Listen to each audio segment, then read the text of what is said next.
Dekadensi moral di era digital menjadi tantangan yang serius, terutama bagi generasi alfa. Hilangnya budaya sopan santun seperti penggunaan kata maaf, tolong, permisi, dan terima kasih menjadi bukti penurunan etika sosial. Fenomena ini mendorong kami, kelompok 4 Jannah, untuk mengambil tema pembentukan karakter usia dini.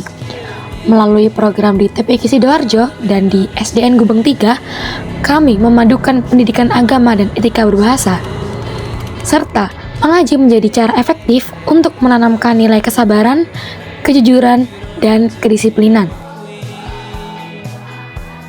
Tujuan dibagi menjadi dua, yaitu tujuan umum dan tujuan khusus.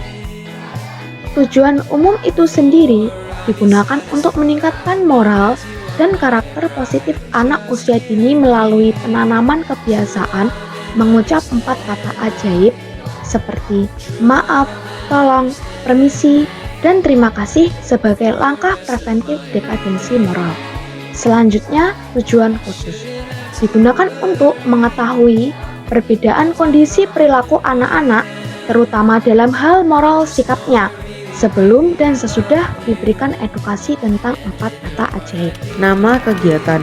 Nama dari proyek kami adalah 4 Jannah, di mana pengambilan nama ini disesuaikan dengan kegiatan kami yang berkaitan dengan agama serta disesuaikan dengan nomor kelompok kami. Tempat pelaksanaan. Kami memilih 2 tempat yang berbeda. Yang pertama di TPQ Nurus Saada yang berada di Sidoarjo, dan yang kedua di SDN Gubeng yang berada di Surabaya. Kami melaksanakan kegiatan ini yang pertama di TPQ Nurus Saada pada hari Selasa 12 November 2024 dan yang kedua di SDN Gubeng 3 pada hari Rabu 20 November 2024. Selanjutnya, sasaran kami ialah anak usia dini, lebih tepatnya kisaran usia 4-9 tahun.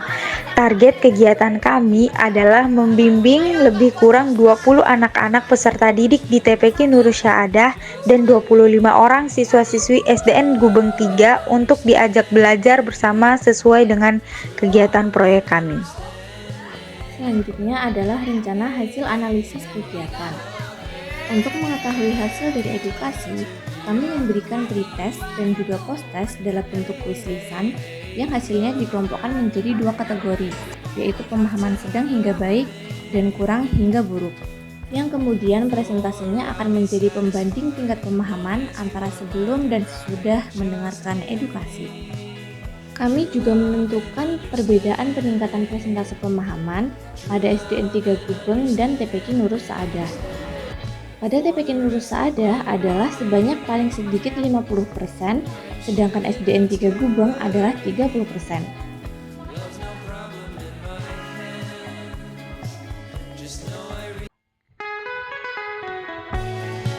Pada pelaksanaan proyek di TPQ Nurus Saada, kami melaksanakan kuis pretest, membaca Al-Quran, edukasi 4 kata ajaib, permainan-permainan pengasah skill praktek 4 kata ajaib di kehidupan sehari-hari, lalu diakhiri dengan kuis posttest. Hasil analisis kuis pretest dan posttest kami menunjukkan peningkatan untuk persentase kategori pemahaman sedang hingga baik. Dalam pretest ditunjukkan angka persentase 30% untuk kategori pemahaman sedang hingga baik, sedangkan posttest menunjukkan 3 kali lipat jumlah awal atau 90%. Dengan peningkatan yang pesat ini, kelompok 4 menyimpulkan bahwa kegiatan ini telah berhasil dan melebihi target.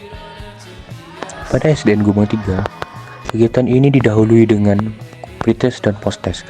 Hasil dari pretest adalah persentase pemahaman sedang hingga baik yang cukup tinggi, yaitu hingga menyentuh angka 60%, sedangkan sisanya masih dapat digolongkan ke kategori pemahaman kurang hingga buruk. Apabila dapat dijabarkan lagi, hanya kurang dari 5% dari 40% peserta didik di kategori pemahaman kurang hingga buruk yang memiliki pemahaman lebih condong ke buruk. Sedangkan hasil dari posttest menunjukkan yang semula persentase kategori pemahaman sedang hingga baik sebesar 60% meningkat menjadi 95%. Sisa 5% peserta didik masih di kategori pemahaman kurang hingga buruk, dikarenakan masih perlu sedikit bantuan dari teman di sekelilingnya untuk menjawab kuis dari kelompok kami. Dengan demikian dapat disimpulkan kegiatan ini berhasil dan melebihi target dari yang sudah ditentukan sebelumnya. You shouldn't have to worry, girl. Love's no problem in my hands. Just know I really, really love you.